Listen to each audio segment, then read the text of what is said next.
Good evening, everyone. It's dark here already, so time zone. Welcome all. Thank you to the organizers, the British Council, IFA, members of ICRRA for the invitation and the opportunity. And thank you, Eva, for your very kind introduction. And I'm very happy to meet you all here. And I hope we will build new connections and probably collaboration over this 3-day event as we discuss international cultural relations. I will share my screen. I was asked to speak about opportunities and challenges for international cultural relations in times of crisis, such as COVID-19 from a regional perspective.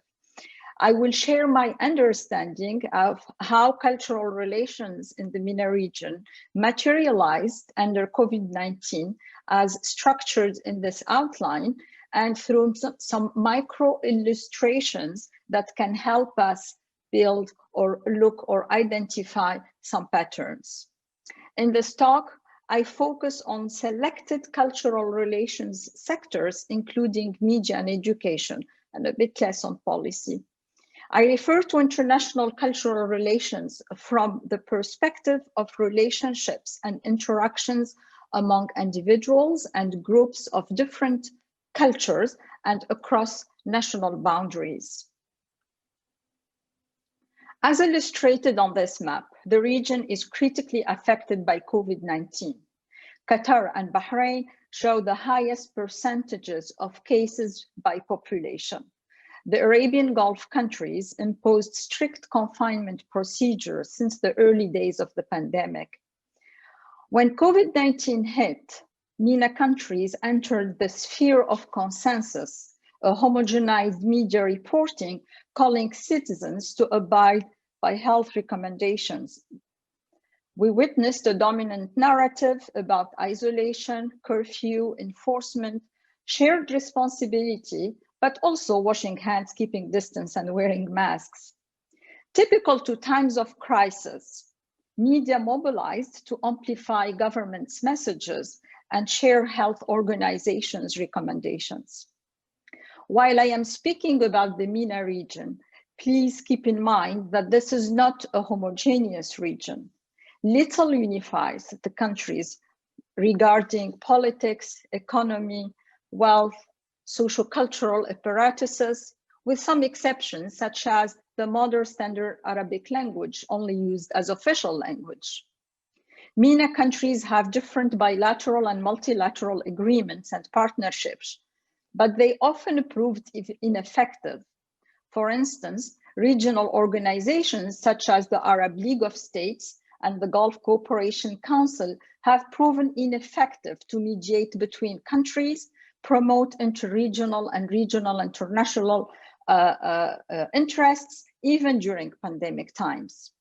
As for the Arab Maghreb Union, King Mohammed VI of Morocco clearly noted in the 2017 African Union Summit that the Arab Maghreb Union is dead. The isolation that COVID-19 imposed on humanity turned technology into prerequisite to our login to the world and participation in our communities.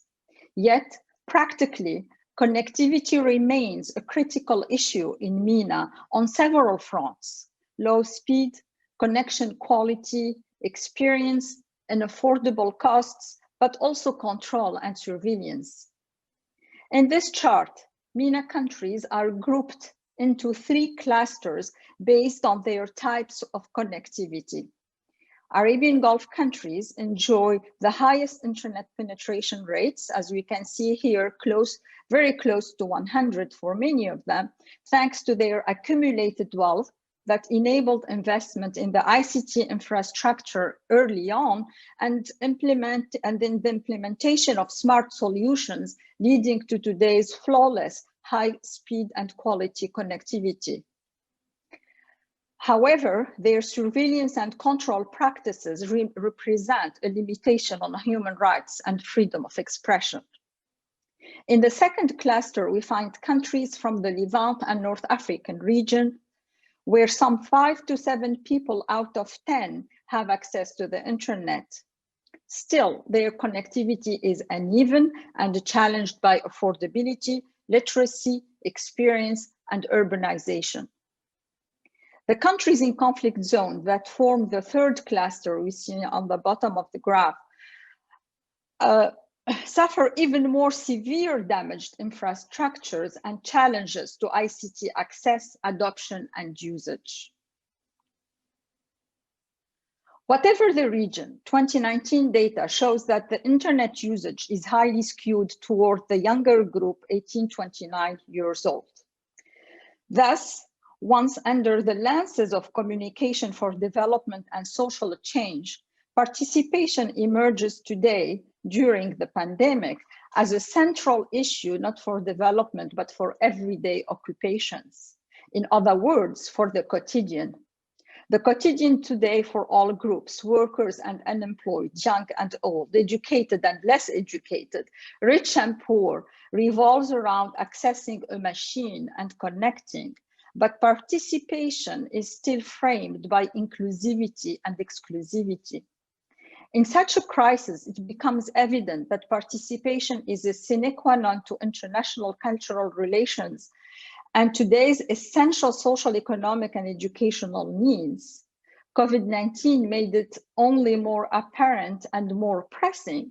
Universal access is a human right and should be prioritized as such for attending everyday life needs, cultural included. The Somali student from Sultan Qaboos University lives in a rural area. He has to walk 5 kilometers daily to find a Wi-Fi spot to connect to pursue his online courses, sitting on a carpet on the floor. In Tunisia, where I conducted focus groups with rural households, I was told the internet is so slow that users have to walk miles to get close to a spot and connect on their mobiles, usually through a Facebook Lite, which is a lighter version of Facebook that enables them to connect at a lower cost and make savings on heavy downloads. Those I spoke with articulated how important it is for them to connect on forums and social media with people from other countries. Social conversations, entertainment, and cultural content are placed at the top of their usage. Inspired by they consider successful stories of their neighbors or friends, several male participants to my focus groups told me that they use social media and are active on forums as they hope to build relationships with girls from Europe or else, which is an alternative way to plan their immigration and an escape strategy from a country that failed them. As a cross-national interaction of international cultural relations, migration continues to be a critical challenge. And in some places, the pandemic aggravated the migrants' conditions and provoked even more illegal crossings. In Tunisia, for instance, compared to 2019, illegal migration to Italy has increased fourfold. In July 2020, 4,252 Tunisian migrants were intercepted compared to some 500 at the same time in 2019, excluding those who landed undetected. The new Arab Youth Survey shows that about 1/3 of Arab youth are more likely to emigrate due to the pandemic.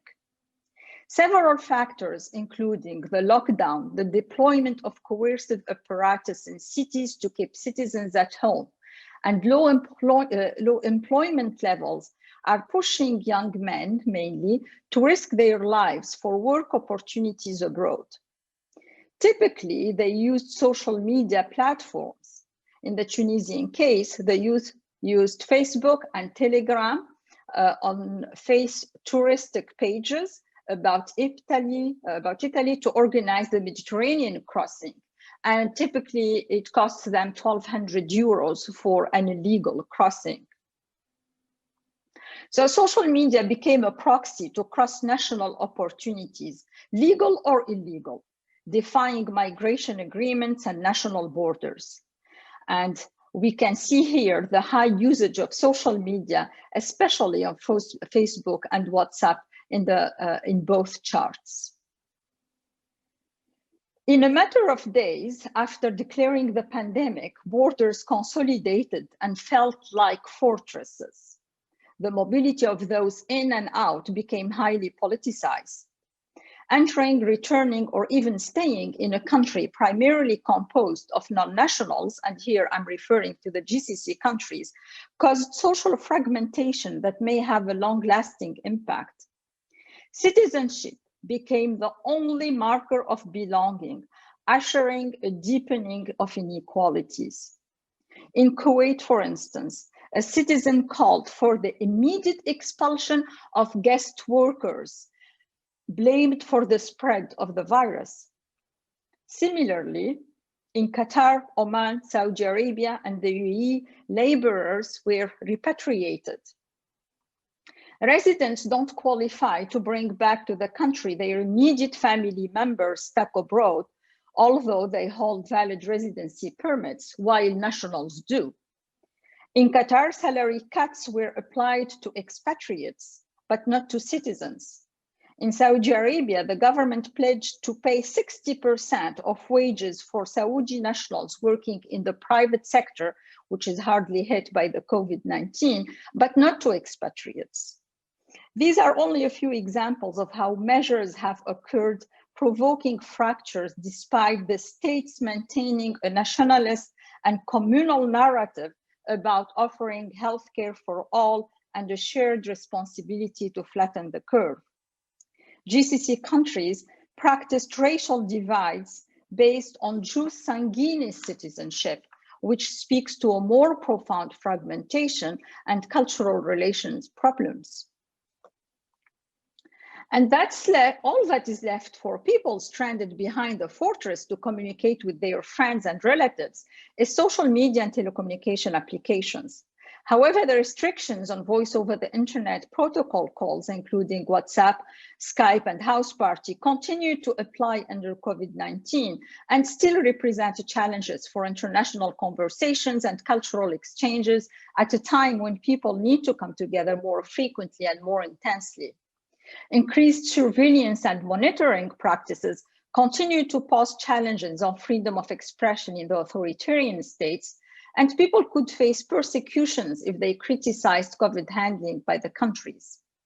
As governments continue surveillance practices, people continue using counter strategies such as VPN solutions and carry on with what the pandemic brings, bad or good, because there is also some good and promising opportunities. We have witnessed uplifting spirit and optimism in the solidarity videos shared by people across countries, whether coming from Italy as national anthems or applauses to healthcare workers in several countries. In Qatar, members of the Qatar Philharmonic Orchestra played from their balconies to spread hope. Numerous bottom-up approaches are noteworthy from those users connected, as they have interest in building cultural bridges and relationships within and across countries. For instance, this gentleman, Hisham, hosts a 60-minute session on Zoom to speak about Marrakesh, its history, culture, and inhabitants. What he would have hosted in person if tourism were viable is now offered as an online Airbnb experience. Individuals have continued to act as agents of the economic and cultural system in countries with dysfunctional institution systems. Other grounded bottom-up cultural initiatives went on the tradie platform TikTok. Conversations on TikTok in MENA have increased 148% between March and April 2020 and revolved around family values, traditions, stereotypes associated with their cultures. The youth engaged in exchanges about their habits and mindsets of their families, but also the common mores. Parodies, pranks, dances, and activism all went on TikTok. And I'm sorry here, I promised to speak about optimism, but I have to point out to a repressive practice as some Egyptian teenagers were accused of violating public morals and jailed because they danced on the platform while being accused of wearing heavy makeups and being provocative, the Egyptian prosecutors say.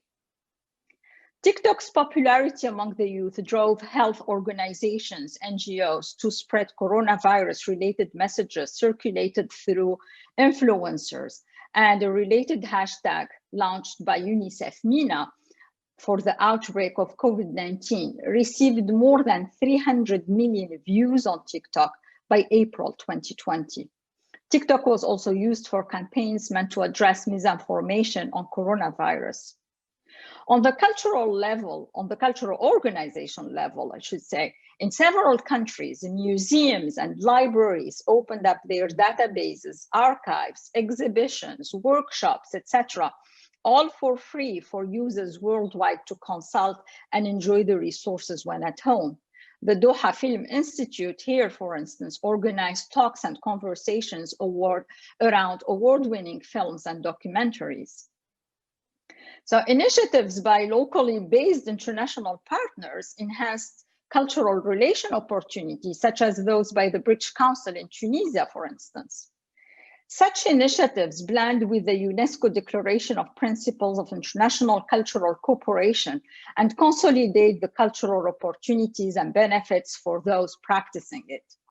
Social media use proved to be the symbolic resistance to the coronavirus, especially for the highly connected Gen Z, but in general, there is evidence that media usage has increased. Once they found themselves locked at home, people turned to media, mostly online for those connected once again. On television or streamed online, media content remains an essential vehicle for cultural diversity and international cultural relations. To provide a context for cultural consumption, I share here some findings from our media use in the Middle East research at Northwestern Qatar about how people appreciate their cultural experiences through media. First, the majority of respondents agree that they benefit from watching international content. Most of the respondents from the 7 surveyed countries, UAE, Qatar, Saudi Arabia, Tunisia, Jordan, Egypt, and Lebanon, most of these respondents, they say that they prefer watching films about their own culture. Also, they find that their culture doesn't do much to integrate modernity. In fact, except for Qatar and Tunisia, more than 7 out of 10 respondents say that their culture should do more to integrate with modern society. Compared to 2016, in 2018, we have more Arabs that they find that films and Western programs, TV and TV programs are good for morality, which is a bit surprising compared to 2016. So under COVID, not only TV consumption increased, but also streaming services usage. Both types of streaming services globally, like Netflix, and regional, like Shahid streaming service, reported growth. So Shahid of NBC Group reported 10 times audience growth since the pandemic. The CEO of streamlining service Starzplay Arabia said it took the company 2 years to reach 2 million minutes per day, while by mid-April and due to the COVID-19 lockdown, they reached 6.5 million minutes per day. So there is a significant organic demand for content, be it movies and series, and people became willing to pay for a premium to get access to international content. Similarly, after the outbreak of coronavirus, podcasting soared, presenting opportunities for exchange and dialogue. Some podcasts saw double of their audience, other longer time and broader reach. Between January and June 2020, a major player, Podeo Podcasts, grew 450%, and it is estimated that about 1,000 podcasts are now operating in the region. Research carried during the COVID-19 outbreak shows that more women in MENA listen to podcasts than men. The level of trust in podcasting is higher than any other medium, with at least 9 out of 10 respondents say they trust podcasting. And this is a striking contrast with users in the US and UK, where they have the least trust on podcasting, as you can see on the chart to the right. So while it is a tough time for culture and cultural initiatives in countries that already support digital culture, regional and international solidarity is another symbol of resistance to COVID-19. The Arab Fund, the Arab Fund for Arts and Culture ensured free viewing online through its Screens and Streams program. The IDFA facilitated free screening of documentaries for a limited time. The Artist Support Grant pledged support for artists across MENA, while the Arab Fund for Arts and Culture and Netflix just announced an emergency relief fund to support film and community TV in Lebanon, in addition to other organizations like Culture Funding Watch or the Anna Lindh Foundation. These are initiatives funded and organized by the private sector and independent philanthropists that have been the most active in funding and promoting cultural creativity before and during the pandemic. Measures and initiatives by governments and institutions at the MENA level are insignificant or have been very little impactful. So here, for instance, the Arab League Educational, Cultural and Scientific Organization, we call the ALEXO, an institution of the Arab League that aims to coordinate culture and educational activities among Arab countries, called for an extraordinary meeting with Arab states ministers of culture and another meeting with festivals directors. The meetings discussed experiences and individual countries' responses to the crisis. No statement on common policies or agreements was issued. One has to note, though, the weak position of the ALEXO in issuing any binding statements or treaties, as the mother organization, the League of the Arab States, has been dysfunctional for years and not effective in mediating between states or producing binding statements on any kind of issue. Yet the ALEXO produced some noteworthy educational initiatives that you can see here. The ALEXO launched its Arabic Open Educational Resource Hub with platforms that provide free access to educational material and resources.